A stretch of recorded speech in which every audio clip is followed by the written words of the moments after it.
The site diary module is an opportunity for young people that are considering being architects, that have started the architectural course, to get out of the university buildings and use London as a laboratory to study its building sites. The site diary module takes place in our second year within our first semester, and it looks at contacting an architectural practice on your own and being able to follow a live project in which you follow the construction, the build and some parts of the design decisions. It is intentionally for the students to create their own setting for learning on a building site with those key professionals and to start to forge those relationships. The site diary module at the University of Westminster is where they can shadow an architect around and understand what the day-to-day life of an architect is beyond that. This is within the studio, it's beyond drawing and drafting, it's understanding how a project or a building turns from an idea and drawings into reality, essentially. So I think is a kind of a key period of time when they get to understand a little bit more about the actual reality of working as an architect rather than the more paper-based world that traditionally is what architecture schools teach them. I think the students benefit from that. That's where architecture is made. Architecture isn't made on the drawing board or on the computer. We are allowed to go visit site and work on a real life building, working with real life clients and contacts. So it really does prepare us for when post-degree we're working in an architecture firm.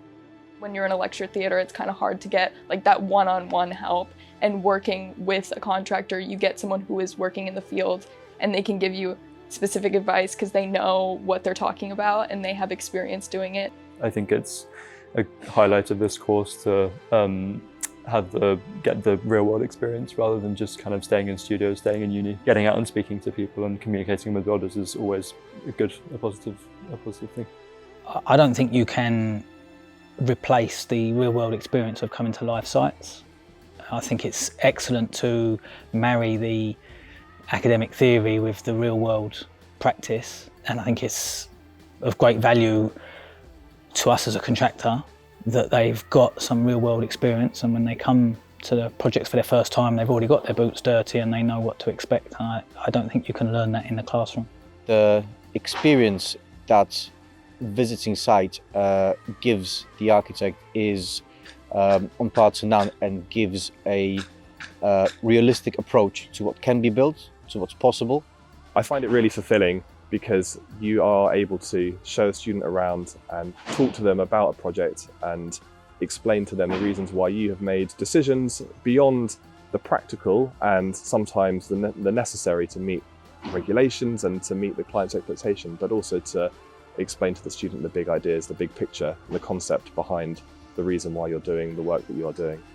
We have a two-stage assessment, a preliminary priming piece of work, which is worth 10% of the mark, which is a kind of draft, a plan for the final piece of work, which is worth the majority of the marks. For site diary, we can submit any format. It's quite versatile. So some people are submitting sketchbooks, some people PowerPoint presentations, and some people websites.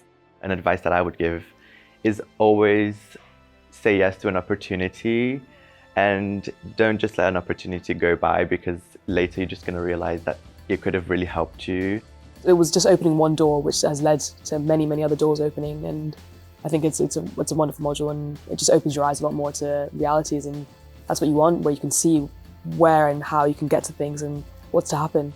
I hope the students start to develop a love of building, because building is fantastic, it's exciting. We make them go into this setting where they can experience that, and it is unique. I feel very grateful that this was a course and this is a module that we have this year. I'm really glad that the university gave us this opportunity to do this at such an early age in our degree.